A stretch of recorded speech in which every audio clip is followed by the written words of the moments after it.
वापस लो, किसान विरोधी काला कानून वापस लो, एमएसपी की गारंटी दो, किसान विरोधी काला कानून वापस लो, एमएसपी की गारंटी दो, पूंजीपतियों के लिए लाखों किसान ठंड में भिड़ रहे हैं, वापस लो, प्रधानमंत्री जी अन्नदाताओं को आतंकवादी कहना बंद ठंड करो, में मर रहे हैं सर, अन्नदाताओं को अन्नदाता मर रहे हैं सर, अन्नदाता मर रहे हैं, किसान तीनों का विरोधी काला कानून वापस लो, 12:30 बजे रात को एमएसपी किसान विरोधी काला कानून वापस लो।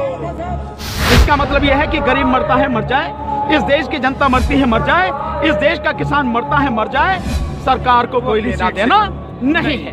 आतंकवादी वो है जो धर्म के नाम पर लोगों को लड़ाता है, मरवाता है। तो नरेंद्र मोदी दो देश के प्रधानमंत्री हैं, अमित शाह और साथ में आरएसएस चीफ और इनके पूरे संगठन, इनसे बड़ा आतंकवादी इस देश में कोई नहीं है। सर ये सबको भिखारी बना दो, सबको पूरी तरह से तबाह और बर्बाद कर दो, सबको ऐसा कर दो कि उनके सामने जी हुजूरी करके सब गुलामी करें, कोई सर उठा के जी ना सके। अब हमें भूखे रह के भी लड़ना पड़े तो भी आंदोलन लड़ेंगे, लेकिन मोदी जी के और मोदी जी की पूरी टीम के इस बीजेपी सरकार के घुटने तोड़ के रहेंगे।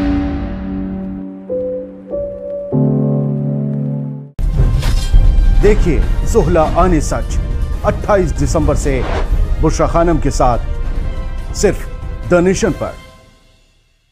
सरकार से ये पूछो, अबे तुम्हारे जैसे बेईमान, तुम्हारे जैसे झूठे, तुम्हारे जैसे इस देश को तबाह और बर्बाद करने वाले लोग जो सत्ता में बैठे हैं, तुम जिस एमएसपी की घोषणा करते हो वो एमएसपी नहीं मिल रही किसान को, तो लिखित आश्वासन का क्या होगा? और दूसरा, जब किसान का और व्यापारी का समझौता हो जाएगा, उस समझौते में उसके रेट भी लिखे जाएंगे कि किस क्वालिटी का, किस स्टैंडर्ड का, किस ग्रेड का फसल जो है वो उसमें होगी और उसमें के क्या रेट होंगे। तो एमएसपी का मतलब क्या हो जाएगा? यानी जब दाम तय हो गए पहले ही तो एमएसपी फसल पूरी होने से पहले ही दाम तय हो गए किसान के और व्यापारी के, तो इस एमएसपी का मतलब क्या है? आपको समझ में आ जाना चाहिए कि कितना बड़ा झूठ बोला जा रहा है। अगर ये कानून रहते हैं और एमएसपी को भी कानून बना दिया जाए तो आप निश्चित रूप से मान लीजिए उस एमएसपी का कोई मतलब नहीं है और सरकार इसीलिए झांसे में फांसने की कोशिश कर रही है। तो इससे क्या होगा?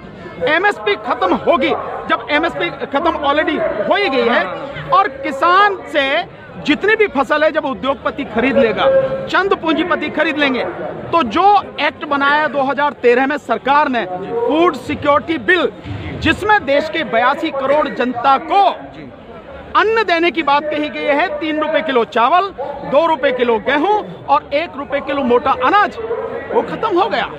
बहुत सीधी सी बात है। इसका मतलब ये हो गया कि जिन 82 करोड़ लोगों को रोटी देने के लिए कानून सरकार ने बनाया, उसी कानून को इस कानून के माध्यम से दबा देना चाह रही है। खत्म कर दिया। दबा देने की बात नहीं है और उसका जिक्र भी नहीं है। तो ये चालबाजियां सरकार की समझनी पड़ेंगी। इसका मतलब ये है 82 करोड़ जो गरीब हैं वो खत्म, जो राशन की दुकानें हैं उन पे जो गल्ला कहां से लाएगी?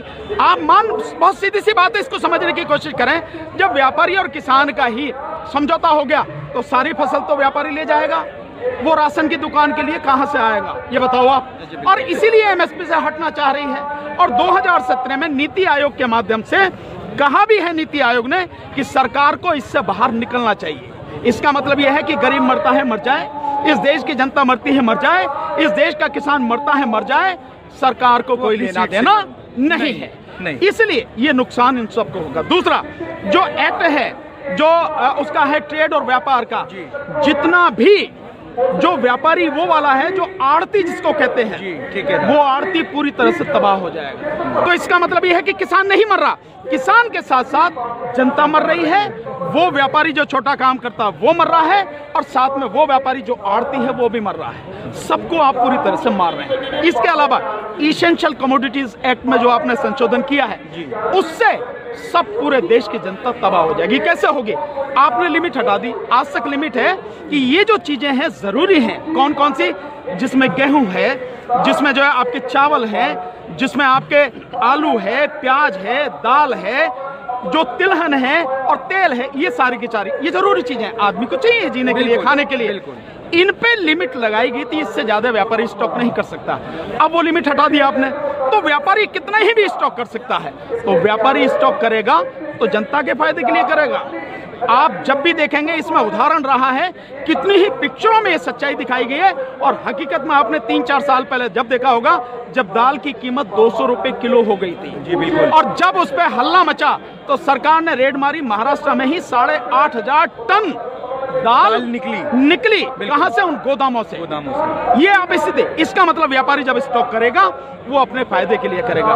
फिर नकली जो वो स्थिति पैदा की जाएगी कि अनाज नहीं है, ये नहीं है, वो नहीं है, और फिर उसका हल्ला मचेगा, उसकी कीमत बढ़ेंगी। जब कीमत 4 गुना 5 गुना हो जाएंगी तब व्यापारी उस अनाज को निकालेगा। नंबर 1। नंबर 2, इसके साथ साथ वॉलमार्ट अमेरिका की कंपनी है जी, आप वो यहाँ पे व्यापार करती है, दुनिया भर में व्यापार करती है। वॉलमार्ट कंपनी का कहना है कि जो आज वो यहाँ से निर्यात कर रही है दुनिया को, 2025 में इसका 10 गुना निर्यात करेगी। कहां से करेगी?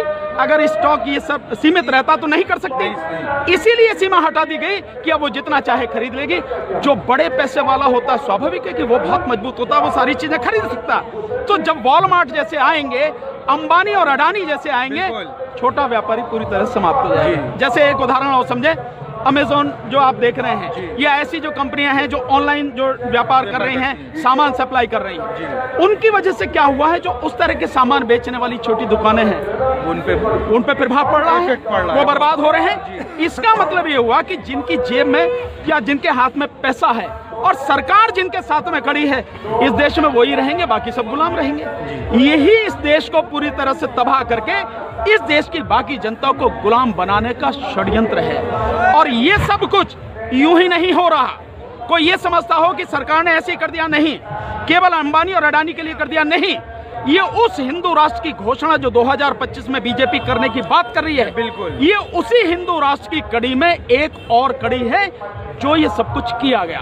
तो सबको समझ में आना चाहिए कि अचानक कुछ भी नहीं है, सब कुछ बहुत सोची समझी रणनीति के तहत है। उसी कड़ी में ये सब की चीजें चल रही है, तो हमको समझना पड़ेगा। तो ये आतंकवादी वो है जो धर्म के नाम पर लोगों को लड़ाता है, मरवाता है। बिल्कुल।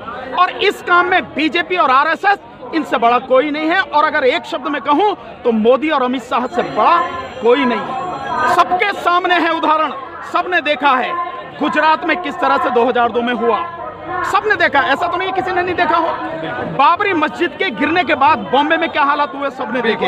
ऐसा किसी से छुपा नहीं है। और यही नहीं, जो लोग उसको जानते थे कि किसका षड्यंत्र है, उसके बाद एक एक करके कैसे कैसे कत्ल हुए, चाहे उसमें हीरेन पांड्या गुजरात का होम मिनिस्टर रहा हो, चाहे उससे जुड़ा हुआ शहाबुद्दीन रहा हो, चाहे फिर उसकी बीबी रही हो, चाहे तुलसी प्रजापति रहा हो। और ये सब कुछ चलते चलते कहां तक पहुंचा, जज लोया की मौत तक।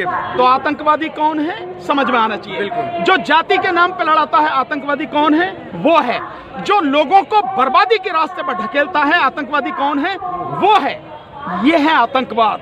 और ये आतंकवाद बीजेपी और आरएसएस, इससे बड़ा कोई आतंकवादी नहीं। अगर एक शब्द में कहूं तो नरेंद्र मोदी दो देश के प्रधानमंत्री हैं, अमित शाह और साथ में आरएसएस चीफ और इनके पूरे संगठन, इनसे बड़ा आतंकवादी इस देश में कोई नहीं है। सर, एक बहुत बड़ा सवाल बीजेपी ने उठा रखा है और चैनल जो दिखा रहे हैं कि यहाँ पर जो मौजूद किसान भाई हैं वो किसान नहीं है, वो बुलाए गए यहाँ पर आंदोलनकारी हैं, विपक्ष के लोग हैं जो यहाँ मौजूद हैं। क्योंकि देखने से लगता है कि वो किसान नहीं है। तो क्या किसान बेटे के पास अच्छे मोबाइल, उनके पास कार नहीं होती है?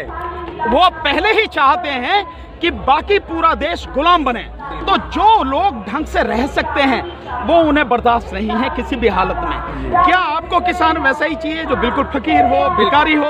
अगर कोई किसान ढंग से रोटी खा रहा है, ढंग से रह रहा है, आपको वो बर्दाश्त नहीं है। दूसरी बात, आंदोलन जब भी करता है, आंदोलन की शुरुआत, आंदोलन का नेतृत्व वही लोग करते हैं जो समर्थ होते हैं, जो सक्षम होते हैं। आप मुझे कह सकते हैं कि मैं किसान नहीं हूं। आप जाके देखिए, जिला बुलंदशहर उत्तर प्रदेश में वीरखेड़ा गांव है, उसमें मेरी जो है 100 बीघा जमीन है।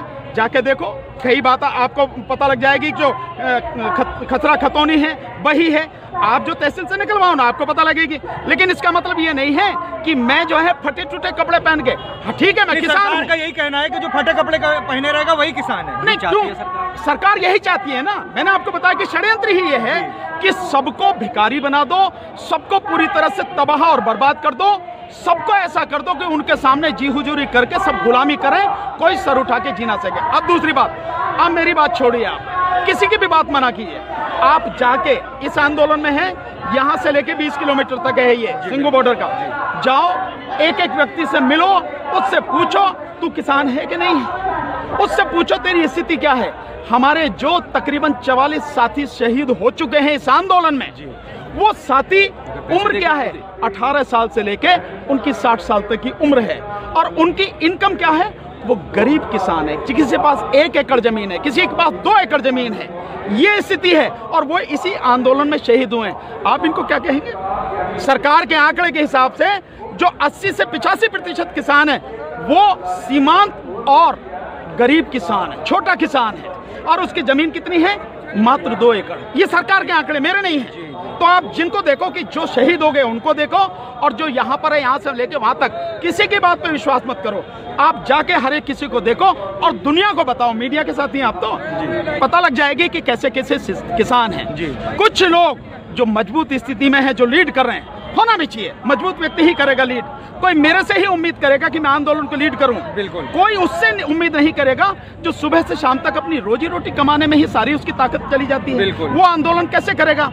वो आपका साथ दे सकता है। और ऐसे यहाँ पे हजारों नहीं, लाखों किसान इस आंदोलन में साथ खड़े हैं। सरकार का प्रचार क्या है, हमें उससे चिंता करने की जरूरत नहीं है, क्योंकि सरकार इस कदर बौखलाई हुई है। ऐसा आंदोलन 1947 के बाद इस देश में हुआ नहीं, इसलिए सरकार अंदर से पूरी तरह से टूट चुकी है। मोदी जी को मैं दावे के साथ कह रहा हूँ, रात को नींद भी नहीं आती होगी, 2-4 गोलियां खा के ही सोते होंगे वो, इससे पहले नींद नहीं आती होगी। और इसीलिए जहां भी जाते हैं केवल किसान आंदोलन, केवल किसान आंदोलन कहते हैं कि ये हमने कर दिया, एमएसपी पे रिकॉर्ड खरीद लिया। तो गुरुद्वारे भी जा रहे हैं, माथा टेक रहे, बोल रहे हैं मैं सरदारों के तो मैं तो ये कह रहा हूँ, मैंने तो कहानी सुनाई ना एक बंदर वाली, एक बंदर था, उसको नेता बना दिया। उछल, एक समस्या आ गई, समस्या लेके चलो नेताजी। अब नेताजी जहाँ समस्या का हल होना है वहां तो जामे नहीं, कभी इस डाल पे, कभी उस डाल पे, कभी इस पेड़ पे, कभी उस पेड़ पे। मोदी जी से पूछो गुजरात में क्या रखा है, मोदी जी से पूछो गुरुद्वारा में क्या रखा है। काहे को मध्य प्रदेश के किसानों को कर रहे हो आप, और काहे को कल आप उत्तर प्रदेश के किसानों को कर रहे हो? दिल्ली क्यों नहीं?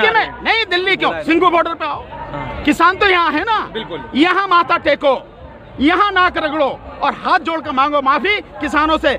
मेरी बहुत बड़ी गलती हो गई, मुझे माफ कर दो, जो कष्ट मेरी वजह से हुआ उसके लिए क्षमा कर दो। मैं तीनों कानून वापस लेता हूँ एमएसपी को। लेकिन वो तो कह रहे हैं कि सरकार कभी पीछे नहीं हटेगी, चाहे कुछ भी हो जाए। कोई बात नहीं। तो यहाँ के जो किसान भाई हैं हमारे, जो जिस तरीके से आंदोलन कर रहे हैं, अगर इस आंदोलन को क्या साल भर और 2 साल करना पड़े तो ये चलेगा? आजादी की लड़ाई जी कई साल चली जी, और ये आंदोलन केवल किसानों का आंदोलन नहीं है, ये आंदोलन भारत की आजादी की दूसरी लड़ाई है। ये आंदोलन कितने भी दिन